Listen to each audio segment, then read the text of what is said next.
This website offers a functionality to reset your password in case you forgot it, just like any other website on the internet. You put your username to which you want to reset the password and then click reset, and a reset link will be sent to your email. You can then click on this link to set a new password. But this website is vulnerable. A hacker can reset the password of any user on this website. Let me show you how.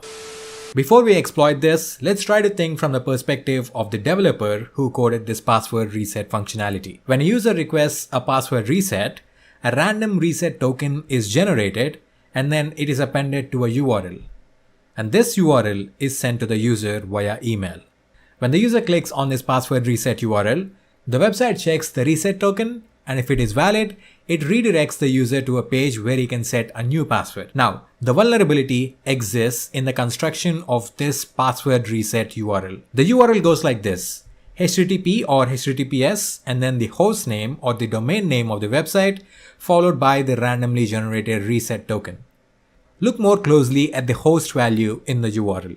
A good programming practice is to store the host value in an environment variable and use it in scenarios like these. But what if the host value is taken from the request header? Let me explain. Every HTTP request has some headers, one of which is called the host header. And as the name suggests, it contains the host value, which can either be the domain name of the website or its IP address if the website doesn't have a domain name. If the backend code of the website takes the host value from the host header, which we control, then we can potentially even control the password reset URL that is being constructed. So I can simply change the host header to my own server IP address. What this does is that it directs the password reset URL to my web server that I host. So when the user clicks on the link, the password reset request that contains the reset token is now sent to my web server. I can now simply forward this reset token to the actual website to change the password of the user. Let's exploit this vulnerability on this website now. This website is actually a part of the Hack the Box machine called Forgot. So if you want to try this for yourself, find the link in the description below. First, I will spawn up a HTTP server using Python.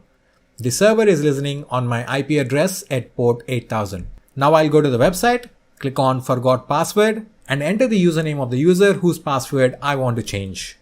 But before sending this request, I will intercept it with Burp Suite. In the request, I will change the host header value to my IP address :8000.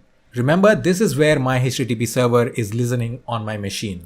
I send this request, and now I'll simply wait for the user to click on the password reset URL.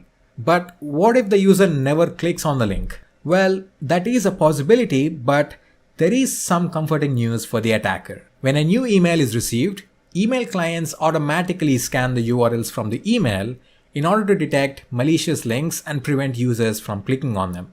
So even if the user never clicks on the link manually, his email client may do so.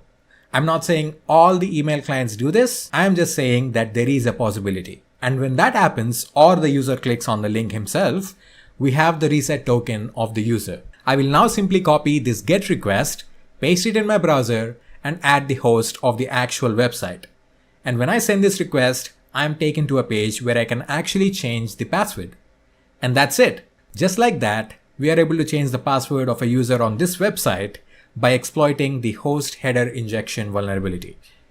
So that will be all for this video. Thanks for watching. If you like this video, please do not forget to leave a thumbs up below. If you're not yet a subscriber, please do hit that subscribe button and also turn on the bell icon to receive instant updates about my channel.